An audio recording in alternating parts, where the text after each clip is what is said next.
Hello, Gene Schwimmer here. Welcome to today's vlog. Before we get to the subject for today, just a couple of smaller items I want to cover first, starting with universal mail-in voting, which our Democratic friends have been calling for and needs to be distinguished, by the way, from the traditional absentee voting, where the voter takes the initial step of requesting a ballot. We are talking about just blanket mailing out millions of ballots that no voter has asked for, and then relying on those ballots all going to the right people, being filled out correctly by the people who should be filling them out, that there is no tampering with these ballots. Never mind that there already have been some examples of screw-ups and downright fraud. For instance, Paterson, New Jersey, voters being recorded as having voted when the voters themselves say they never even received the ballot. And there was an instance of a postman throwing ballots into a dumpster. And keep in mind that the Postal Workers Union has endorsed Joe Biden. So I have to view with a skepticism any contention that there is no potential for fraud. Also, we have the primary election in New York City, which has just been, well, Carolyn Maloney. She was just declared the winner, but it took 6 weeks to count the ballots because of these mail-in ballots. Now comes this headline: 500,000 incorrect absentee ballot applications sent across Virginia, including to dead people. Trump is absolutely right. The Republicans are absolutely right to oppose universal mail-in voting as a matter of fairness. On the other hand, somebody made a counter argument, which I have to say does have some appeal, but, well, it would be wrong to do it, but it's something that Trump should mention, that we are not going to change the voting date. I've said this before, we're not going to change the November 3rd election date, but there's also the December 8th safe harbor date, by which time all the states have to report their results to the House so that the electoral votes can be counted in the House. If there are any screw-ups or any contentions of fraud leading to court cases and suits and countersuits and appeals, if any of that happens and any of that causes a delay so that a state's votes do not get to the House, or the state's results do not get to the House on time by December 8th, then that state's voters will be disenfranchised. Their electoral votes simply will not be included in the count. That is the law. So the point that this person was making, the counter-arguer was making, was that the states that want to do the mail-in voting, they're blue states, they're liberal states, especially, say, New York and California. If just one of those states' results did not get in, never mind both of them didn't get counted, then Trump wins walking away. So Trump maybe should make that point, and that would hopefully get these states to abandon this mail-in voting. Also, there is a case pending now. The Trump campaign has sued in Nevada to stop their proposed mail-in voting systems, and so we'll see how that turns out. If Trump wins that suit, that should be a signal to all these other states, don't bother. Now, I want to go on to another item, short item, Kayleigh McEnany update. I haven't talked about her in a while. Another example of why she is such an amazing, well, she's an amazing woman, but she's also an amazing press secretary. She was asked, well, here, watch the video from a press briefing she did today. First, here is the question that she was asked. Yes. Thank you.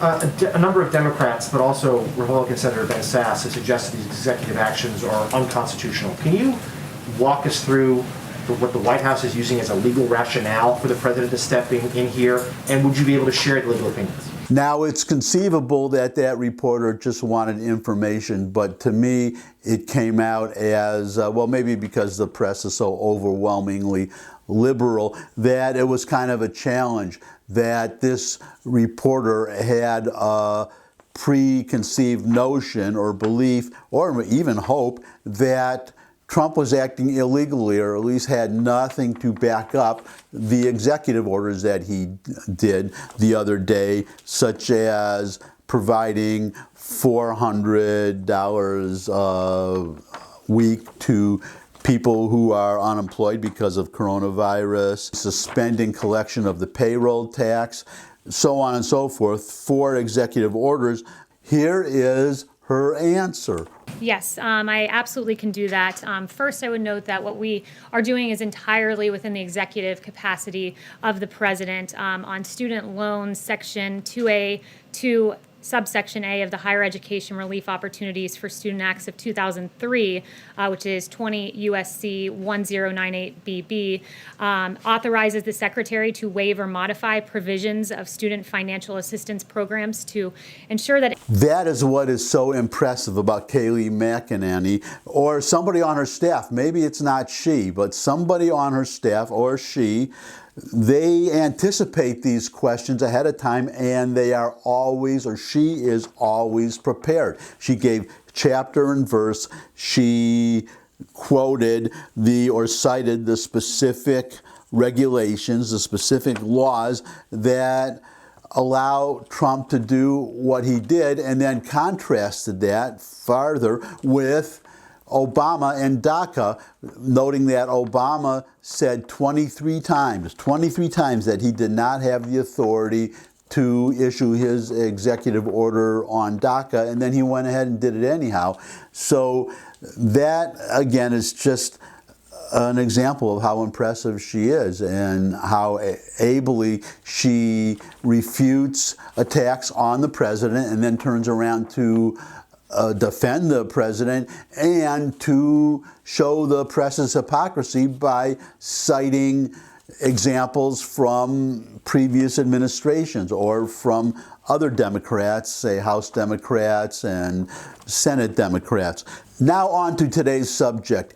I have been occasionally, from time to time in my vlogs, showing GOP campaign ads, sometimes from Trump himself, sometimes from the party, sometimes from political action committees.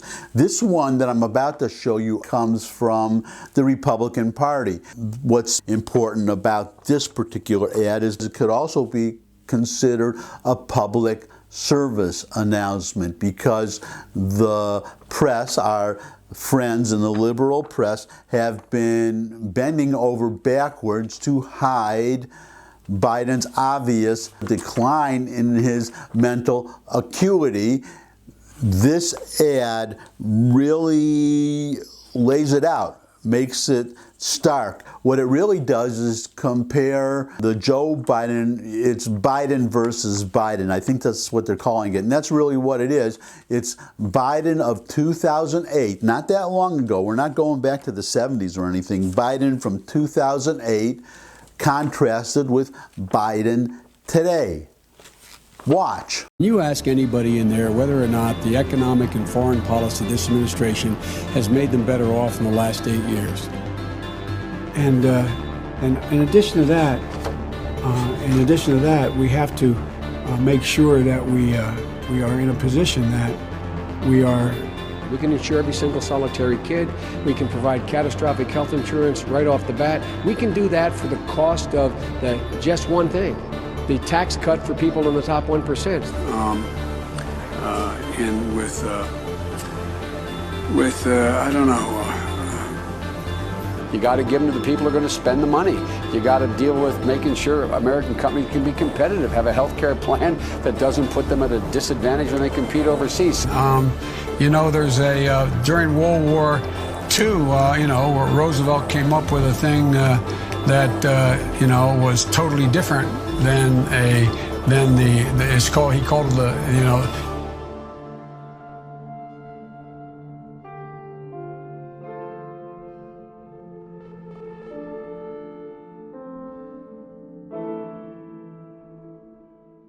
This is another one of those ads that I think just speaks for itself. I'll only add that it is a real shame.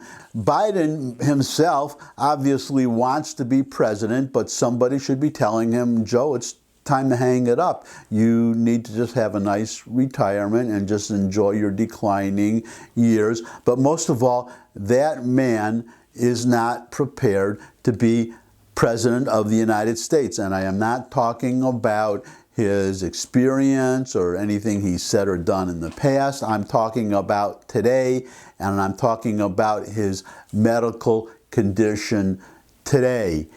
It is really tragic. That's why it's really, I don't enjoy, I am happy to criticize Democrats till the sun, goes down, from sun up to sun down, till the cows come home. But in the case of Joe Biden, it's kind of painful in a way. It's really sad. But at the end of the day, I am not responsible for Joe Biden running for president. It's an election. I want my side. The Republicans, even though I'm an independent, but as I've said many times, full disclosure, I'm a conservative. I am voting for Trump. I want my side to win. I want Trump to be reelected, and Biden has to be treated like any other opposing candidate. But it is not a happy duty. It is not something that I personally enjoy doing. I'm sure it's something that many other conservatives, Republicans, don't enjoy doing either. I am a little bit angry at the Democratic Party for putting us in that position, and putting the whole country in that position, because there were a number of other candidates. He did not have to be the candidate. So I'm going to leave it there for today. Thanks as always for stopping by. If you have any comments, well, if you like the video, share it with anybody you think would also like the video. Actually, you should share with as many people as you can, just to see this contrast of the Biden of 2008 and the Biden of today. But you could also, if you have any comments, put them in the comment section below the video, questions, suggestions for future topics. I would love to get more subscribers, so if you could subscribe, that would really be great. But most of all, come back and see me again. I look forward to seeing all of you again. And until I do see all of you again, bye.